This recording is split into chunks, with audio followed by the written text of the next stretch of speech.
Au trecut mai mult de 4 ani de când m-am apucat să învăț despre piețele de capital și investiții. Am făcut cursuri, citesc cărți și mă documentez în fiecare zi pentru ca să vă aduc cele mai bune informații și pentru a obține un randament cât mai bun la propriile investiții. Probabil printre cele mai complicate lucruri este să evaluăm și să selectăm companiile în care urmează să investim. De aceea creez astăzi un playlist special pentru evaluarea companiilor și voi face câte un episod explicativ pentru fiecare termen pe care e nevoie să îl știm. Materialul de astăzi este despre EPS-ul companiilor, adică profitul net pe acțiune. Vă salut! Sunt Cătălin Iamandi și mă ocup cu grafică și investiții. Aș vrea să vă cunosc mai bine. Cât timp rulează intro, vă rog să-mi lăsați un comentariu. Din ce localitate urmăriți acest episod și ce folosiți? Telefon, calculator, tabletă sau televizor?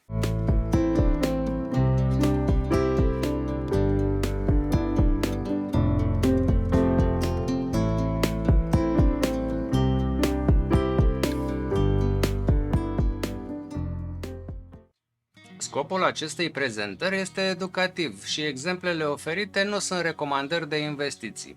Haideți să revenim la subiectul de astăzi. EPS, prescurtare de la Earnings Per Share, reprezintă profitul net pe acțiune al unei companii. Este un indicator financiar important utilizat pentru a evalua profitabilitatea unei companii și pentru a o compara cu alte companii din aceeași industrie. EPS se calculează prin împărțirea profitului net al companiei la numărul de acțiuni ordinare în circulație. Haideți să vedem ce ne spune EPS. O valoare EPS mai mare indică o companie mai profitabilă și înseamnă că compania generează mai mult profit pentru fiecare acțiune aflată în circulație. O valoare EPS mai mică indică o companie mai puțin profitabilă. Înseamnă că compania generează mai puțin profit pentru fiecare acțiune aflată în circulație. EPS nu ia în considerare datoria companiei și numărul de acțiuni în circulație poate afecta EPS. O companie care emite mai multe acțiuni va dilua EPS-ul său chiar dacă profitul său rămâne constant. EPS este un instrument util pentru a compara profitabilitatea companiilor din aceeași industrie. Cu toate acestea, este important să se ia în considerare și alți factori, cum ar fi datoria companiei și perspectivele sale de creștere, înainte de a lua o decizie de investiție. Atunci când structura de capital a unei companii include elemente precum opțiuni pe acțiuni, warrants sau unități de acțiuni restricționate, aceste investiții, dacă sunt exercitate, ar putea crește numărul total de acțiuni în circulație pe piață. Acest lucru ar dilua EPS-ul de bază. Pentru a ilustra mai bine efectele titlurilor suplimentare asupra câștigurilor pe acțiune, companiile raportează și EPS diluat, care presupune că toate acțiunile care ar putea fi în circulație au fost emise. Mai putem avea EPS ajustat, care este un tip de calcul al EPS în care analistul efectuează ajustări la numărător. De obicei, aceasta constă în adăugarea sau eliminarea componentelor venitului net care sunt considerate a fi nerecurente.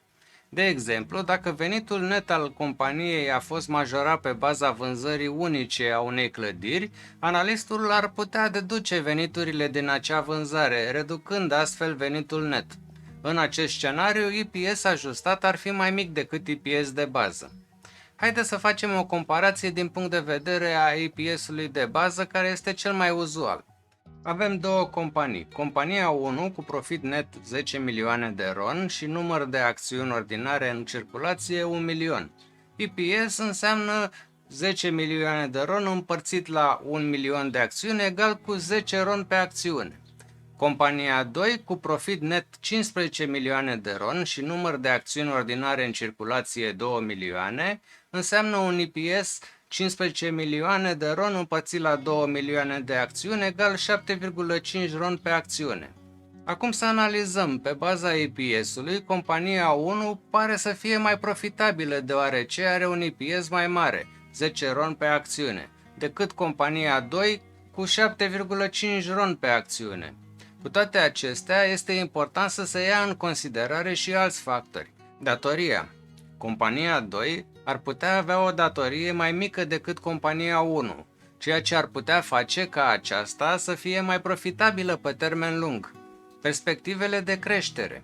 Compania 2 ar putea avea perspective de creștere mai mari decât compania 1, ceea ce ar putea face ca aceasta să fie o investiție mai bună pe termen lung. Este important să se analizeze calitatea câștigurilor ambelor companii. Câștigurile companiei 1 ar putea fi mai durabile decât cele ale companiei 2. În concluzie, EPS este un instrument util pentru a compara profitabilitatea companiilor, dar nu este singurul factor care ar trebui luat în considerare atunci când se ia o decizie de investiție. Este important să se analizeze și alți factori, cum ar fi datoria, perspectivele de creștere și calitatea câștigurilor, înainte de a se lua o decizie.